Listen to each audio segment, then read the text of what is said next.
តោះឥឡូវយើងជាបន្តទៀតចឹងនៅក្នុងខែនេះលោកគ្រូមានវគ្គពិសេសមួយចាប់តទៅមួយមុននឹងចូលខែថ្មីយើងមើលអ៊ីជីងប្រចាំខែនេះជាអ៊ីជីងប្រចាំខែហើយមួយទៀតយើងនឹងមើលប៉ាជឿប្រចាំខែតាមពិតទៅប៉ាជឿមានប៉ាជឿប្រចាំប្រទេសមានន័យថាប្រទេសហ្នឹងមានប៉ាជឿប្រចាំតួខ្លួនក៏ប៉ុន្តែលោកគ្រូនៅមិនទាន់ប្រកាសបញ្ជីនៅឡើយតែប៉ាជឿប្រចាំប្រទេសហ្នឹងទៅគួរយកឯណាអញ្ចឹងណាអ្នកខ្លះគេថាយកថ្ងៃ9វិច្ឆិកាថ្ងៃទីវីឯករាជ្យជាតិអីចឹងទៅអញ្ចឹងលោកគ្រូមិនតាន់ច្បាស់ទេអញ្ចឹងទៅពេលក្រោយលោកគ្រូនឹងបកស្រាយរឿងហ្នឹងតែឥឡូវយើងចាប់តាក់ទងជាមួយនឹងវិភាគប្រចាំទិដ្ឋភាពប្រចាំខែមេសាដែលយើងនឹងចូលនៅក្នុងខែរោងនៅក្នុងថ្ងៃទី4ខែមេសានេះឯងចឹងឯងចឹងនៅក្នុងថ្ងៃនេះយើងមើលតារាងវេលាចូលនៅក្នុងធម្មពលថ្មីចូលមកដល់ធម្មពលរោងនៅលើមេយ៉ាងអ្វីដែលជាប្រការសំខាន់នៅក្នុងខែនេះដោយសារតែពីរអ្នកនេះនៅក្បែរគ្នាពិតភាគីក៏ពិតត្បិតតែភាគីដូចគ្នាមែនក៏វាបង្ហាញអំពីអាចមានភាពសម្រុះសម្រួលគ្នានេះរវាងមហាអំណាចជាមួយនឹងប្រទេសបណ្ដាតំបន់នេះអីចឹងទៅចឹងឯងក៏ប៉ុន្តែនៅក្នុងករណីខ្លះភាគីគ្នាក៏ពិតមែនក៏ប៉ុន្តែវាក៏តំណាងឲ្យការប្រកួតប្រជែងគ្នាផងដែរចឹងឯងវាបង្ហាញអំពីការប៉ះទង្គិចគ្នារវាងធម្មពលដែលខ្លាំងនិងធម្មពលដែលទន់ខ្សោយព្រោះយីននឹងយ៉ាងមានន័យថាអាចតែមានការតវ៉ាកលចលនាសង្គមអីចឹងទៅហើយមានការប្រក្រាបអីចឹងទៅចឹងហើយមួយទៀត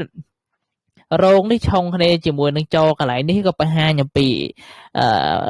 ភាពមិនស្ថិរភាពនៅក្នុងធម្មជាតិដូចជាគ្រោះមហន្តរាយធម្មជាតិរំជួយដីឬក៏ទឹកជំនន់អីចឹងទៅព្រោះទាំងពីរនេះសិតដីប៉ះគ្នាអញ្ចឹងហើយរោងនេះមានទឹកនៅពីក្រោមវាទៀតវាក៏បង្ហាញអំពីភាពចលាចលដែលយើងមិនអាចមើលឃើញអញ្ចឹងទៅតារានេះតួតារាងនេះទាំងមូលក៏បង្ហាញអំពីខែនេះអាចនឹងមានការផ្ទុះជំងឺឬក៏បញ្ហាសុខភាពសាធារណៈអាចថាមនុស្សមានការឯកាផ្នែកផ្លូវចិត្តអីចឹងទៅប៉ុន្តែក៏មានតារាល្អដែរតារាល្អមួយចំនួនគឺបង្ហាញអំពីឱកាសនៃសុភមង្គលចាប់តាក់ទងជាមួយនឹងការគ្រប់គ្រងពីមនុស្សមានអំណាចចឹងទៅអញ្ចឹងអាចទៅជាពេលវេលាល្អដែលមនុស្សមួយចំនួនអាចទទួលបានជោគជ័យលើឱកាសអាជីពការងារចឹងទៅផលល្អឬក៏ផលអាក្រក់សម្រាប់អ្នកដែលមានធាតុភ្លើងឬក៏ធាតុដីខ្លាំងនៅក្នុងតារាងប៉ាជឺឲ្យតែមានធាតុដីឬក៏ធាតុភ្លើងច្រើនអាចថានឹងទទួលបានផលល្អហើយមួយទៀតអ្នកដែលកើតអ្នកដែលមានជូតឬក៏មានវោនៅក្នុងតារាងប៉ាជឺក៏អាចធ្វើនាំមកនៅផលល្អនៅក្នុងល្អដែរប៉ុន្តែអ្នកដែលមានឆុងជាមួយរោងហើយអ្នកដែលមានធាតុឈើខ្លាំងអ្នកដែលមានធាតុឈើខ្លាំងនៅក្នុងតារាងប៉ាជឺក៏អាចមានភាពតានតឹងឬក៏ប្រកួតប្រជែងដែរចឹងឯងអាចថាអ្នកដែលមានសុខុមាលភាពផ្លូវចិត្តឬក៏រាងកាយខ្សោយអាចថាកាន់តែមិនល្អទៅចឹងនៅក្នុងខែនេះណែនាំគួរតែប្រុងប្រយ័ត្នចំពោះសុខភាពសុខភាពជាពិសេសបើសិនមកធ្វើដំណើរឬក៏ការរស់នៅក្នុងតំបន់ដែលងាយនឹងរងគ្រោះធម្មជាតិអញ្ចឹងជៀសវាងការប្រថុយប្រឋានថែរក្សាសុខភាពផ្លូវចិត្តសម្រាប់អ្នកដែលមានចរក្នុងតារាងប៉ាជឺព្យាយាមរក្សាភាពស្ងប់ស្ងាត់ជៀសវាងការសម្រេចចិត្តធំនៅក្នុងខែនេះឯងនៅក្នុងខែនេះសម្រាប់អ្នកដែលអាចទទួលបានផលល្អពាក់ព័ន្ធជាមួយអាជីពដោយសារតែមានផ្កាយSky Happiness មួយជាមួយនឹង Heavenly Official អាចទៅនាំបានល្អដែរចង់សន្និដ្ឋានថានៅក្នុងខែរោងនេះជាខែមានទាំងឱកាសនិងបញ្ហាប្រឈមពិភពលោកអាចទៅនឹងជួបប្រទេសទៅនឹងផ្នែកតានតឹងនយោបាយគ្រោះមហន្តរាយធម្មជាតិបញ្ហាសុខភាពសាធារណៈអីចឹងទៅប៉ុន្តែក៏វាជាឱកាសមួយសម្រាប់ការលូតលាស់និងជោគជ័យសម្រាប់អ្នកដែលអាចសម្របខ្លួនបានអញ្ចឹងអ្នកដែលមានធាតុភ្លើងឬក៏ធាតុដីនៅក្នុងតារាងប៉ាជឺច្រើនអាចទទួលបានផលល្អខណៈដែលអ្នកដែលមានឆ្នាំចរឬក៏ធាតុឈើច្រើនក្នុងតារាងប៉ាជឺគួរតែមានការប្រុងប្រយ័ត្នអីចឹងទៅឥឡូវយើងមកមើលជាមួយនឹងអ៊ីជីង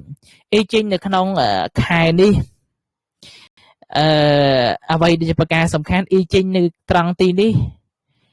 មកឃ្លានេះយើងអាចប្រែបានថាម៉េចប្រែបានថាពាក្យខ្លះវាពាក្យភាសាចិនប៉ុន្តែលោកគ្រូប្រែជាអត្ថន័យតែម្ដងវាជាទូទៅបង្ហាញអំពីសន្តិភាពឬក៏សុខដុមរមនាឬក៏ភាពរីកចម្រើនណែបើអ៊ីជីងប្រចាំខែនេះផ្ដល់មកនៅលទ្ធផលល្អក្នុងសង្គមយើងទៅវិញនេះអ៊ីជីងខ្សែ ខ្សែខាងលើគេនេះខ្សែខាងលើគេបង្ហាញអំពីបង្ហាញទៅពិភពលោកអាចទៅនឹងជួបប្រទេសទៅនឹងសន្តិភាពឬក៏សុខដុមរមនាសង្គ្រាមអាចថាមិនសូវកើតមាននៅក្នុងខែមេសាទេអាចថាមកនៅនាំមនុស្សផលល្អច្រើនហើយមួយទៀតអឺខ្សែបន្តទៀតវាបង្ហាញអំពីនេះខ្សែបន្តទៀតវាបង្ហាញអំពីការប្រើភាពទន់ភ្លន់ឬក៏ការសិលធម៌នៅក្នុងសង្គមដោះស្រាយបញ្ហានៅមកនៅជោគជ័យមានន័យថាពិភពលោកទាំងមូលអាចទៅនឹងផ្លាស់ប្ដូរទៅរកសុខដុមរមនាជាពិសេសនៅផ្នែកទំនាក់ទំនងអន្តរជាតិខ្សែបន្តទៀតខ្សែទី4ព្រោះយើងរាប់ជាទូទៅអ៊ីចេញរាប់ពីខាងក្រោមទៅ1 2 3 4 5 6តែលោកគ្រូអានពីលើមកវិញខ្សែបន្តទៀតបង្ហាញអំពីការដោះស្រាយបញ្ហាដោយសាមញ្ញនិងភាពស្មោះត្រង់អាចមកនាំនៅលទ្ធផលល្អហើយខ្សែបន្តទៀតខ្សែទី3ខ្សែទី3នេះបង្ហាញអំពីពិភពលោកអាចទៅនឹងជួបប្រទេសទៅនឹងវត្តដឹកការផ្លាស់ប្ដូរចុះឡើងមានន័យថាប៉ុន្តែនៅមានស្ថិរភាពនៅចុងបញ្ចប់អីចឹងទៅចឹងឯងប៉ុន្តែអ៊ីជីងនេះនាំមកនៅផលល្អច្រើនចឹងណានាំមកនៅផលល្អច្រើនវាបង្ហាញអំពីសុខសន្តិភាពច្រើននៅក្នុងឆ្នាំនៅក្នុងខែមេសានេះឯងវាបង្ហាញអំពីអ្នកដឹកនាំអាចធ្វើការសម្រេចចិត្តដែលស្មោះត្រង់អីចឹងទៅអីចឹងវាពាក់ព័ន្ធជាមួយនឹងកសិករឬក៏អ្នកផលិតផលពាក់ព័ន្ធមេអាហារអាចថាមានការរីកចម្រើនប្រសិនបើយើងទស្សន៍ទាយតាមអ៊ីជីងប្រសិនបើផលអាក្រក់អ៊ីជីងក៏បានប្រាប់ថាអ៊ីជីងបានផ្ដល់ថានៅក្នុងខែនេះកុំប្រើក្បួនមានន័យថាកុំធ្វើអីតាមតែខ្លួនឯងទទួលបានអំពីចំណេះដឹងមានន័យថាកុំពឹងតែទ្រឹស្ដីតែម្យ៉ាងត្រូវអនុវត្តជាក់ស្ដែងទៅបានទទួលបានផលល្អហើយមួយទៀតអ៊ីចេញបានប្រាប់ថាសង្កត់ធ្ងន់លើការស្មោះត្រង់មនុស្សដែលមិនស្មោះត្រង់អាចថានឹងបរាជ័យអីចឹងណាអ៊ីចេញបា